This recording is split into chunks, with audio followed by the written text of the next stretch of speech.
হঠাৎ যদি আজরাইল হাজির হইয়া যায়, আজরাইল আলাইহিস সালামকে যদি আল্লাহ পাঠায় দেয়, আর আজরাইল আইসা যদি দেখে তোর হাতে নাচ গানের মোবাইল, তুই বসে বসে নাচ দেখতেছো, গান শুনতেছো, আজান হইতেছে, তোর গানের আওয়াজ বন্ধ হয় না, তোর নাটক বন্ধ হয় না, কত মেয়ের চরিত্রের উপরে আঘাত করতেছো, কত মানুষের জীবনটাকে দুনিয়ার থেকে বরবাদ করে দিয়েছো। আজরাইল যখন আসবে তোমার সামনে স্বাভাবিক অবস্থায় আসবে না। আল্লাহর নবী বলেন এই গুনাহগার নাফরমানের সামনে আজরাইল এমন বিকট আকৃতি ধারণ করবে, মাথা আসমানে, পা জমিনে, এক হাত মাশরিক আর এক হাত মাগরিবে, চোখগুলো নীল নদের মতো বড় বড়, দেখিয়া ওর কলিজা উল্টায় যাবে, পাগলের মতো হয়ে যাবে। ও মা বলিয়াও ডাকতে পারবে না, আব্বু বলে ডাকতে পারবে না।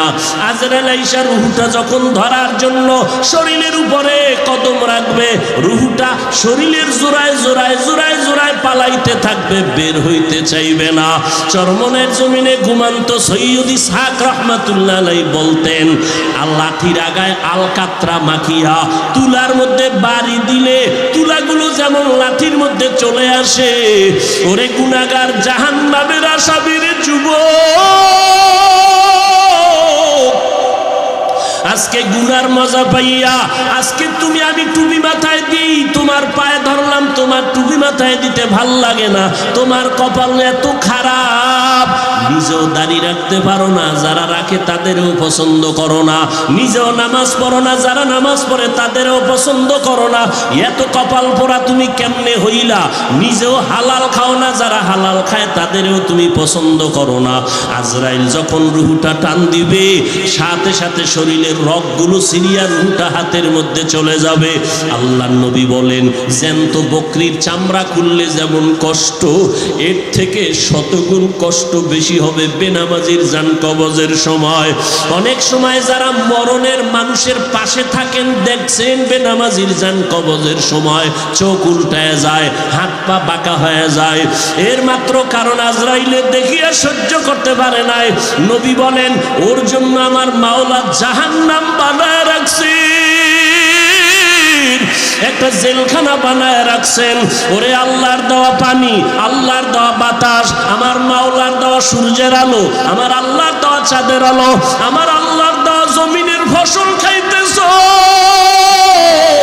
আল্লাহর দেওয়া নদীর মাছ খাইতেছো, আল্লাহর এত কিছু নিয়ামত খাইয়া যারা আল্লাহর বিরোধিতা করবি, মানবি না, আলেম ওলামারা পাও ধরে ধরে নামাজের দাওয়াত দেয়, শুনবি না, এরপরও গালাগালি করবি। আল্লাহর নবী বলেন আল্লাহ রাগ করিয়া বলে ফেরেশতা, ওই জাহান্নাম ওর জন্য বানায় রাখছি জেলখানা, আমার হুকুম মানে নাই। সরকারের নজরে আমরা জনগণ সব সমান, কিন্তু এরপরও সরকার জেলখানা বানায় রাখছে, রাষ্ট্রের মধ্যে বালাখানাও বানায় রাখছে। জেলখানা কাদের জন্য? যারা সরকারের আইন অমান্য করবে তাদের জন্য জেলখানা, ওখানে রিমান্ডের মাইর দেওয়া হয়। আল্লাহ বলেন আমার কাছে সব বান্দা মোহব্বতের, আমি আল্লাহ চাই না কেউ জাহান্নামে যায়। এই জন্য আমি আল্লাহ প্রত্যেকটা রাতের গভীর তৃতীয় ভাগে আমি প্রথম আসমানে আসি, আমি আমার বান্দার গুনাহ মাফ করার জন্য ডাকতে থাকি, আলা মিন মুস্তাগফিরিন ফাগফির আলা, আলা মিন মুস্তারজিকিন ফারজুকা। আমি আল্লাহ পাক ভোর রাত্রে আসি, প্রতিদিন প্রথম আসমানে আমি হাজির হয়ে যাই, আর আমি ডাকতে থাকি, রে গুনাহগারেরা তোরা কই?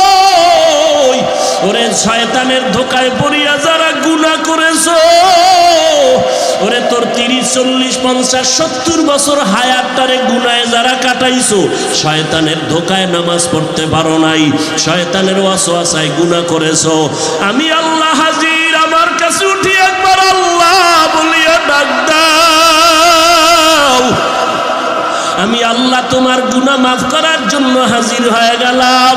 ওরে দুনিয়াতে তোমার অপরাধ যদি একটা হয়, এক ধরনের মামলা। যদি তুমি অপরাধ 2 লাইনে করো, 2 লাইনে 2 ধারায় মামলা। অপরাধ যদি 3 লাইনে করো, 3 ধারায় মামলা। এইভাবে কারো বিরুদ্ধে 10টা মামলা 10 ধারায়, কারো বিরুদ্ধে 30টা মামলা 30 ধারায়। 30 ধারার মামলার জন্য 30 বার হাজিরা দেওয়া লাগে এবং রায় 30 রকম হয়। কিন্তু আমার আল্লাহ বলেন, বান্দা তুই জিনার গুনাহ করছো, ধারা একটা। তুই মা বাবার সাথে বেয়াদবি করছো, ধারা আলাদা। কিন্তু আমার মাওলার কাছে এই ধারা কিন্তু গণনা নাই। তুই 30 বছর 50 বছর 70 বছর গুনাহ করিয়া পাহাড় বানাইছো। আরে বান্দা, তুই যদি মাথা নত করিয়া একবার আমি আল্লাহকে আল্লাহ বলে ডাক দিয়া বলো, হে মালিক, আমার আমল নামায় গুনার গুনাহ, আমার গুনার কারণে হাত না পাক, আমার চোখ না পাক, আমার জিহ্বা না পাক, আমার অন্তর না পাক। আমার গুনার খবর আমার মা জানে না, আমার ভাই জানে না, আমার অপরাধের খবর আমার ঘরের কেউ জানে না। যদি আমার মা বাবায় জানতো আমি জিনা করি, আমার মা বাবায় লাথি মেরে তাড়ায় দিত। মা বাবা ভাই বোনেরা যদি জানতো আমি চুরি করি, আমার কেউ ভালো জানতো না। ও আল্লাহ, তুমি জানো, তুমি দেখছো, এরপরেও রাগ করিয়া পানি বন্ধ করো নাই, খানা বন্ধ করো নাই। গুনার কারণে রাগ করিয়া আমার সম্মানের চেয়ার থেকে তুমি ফালাইয়া দাও নাই।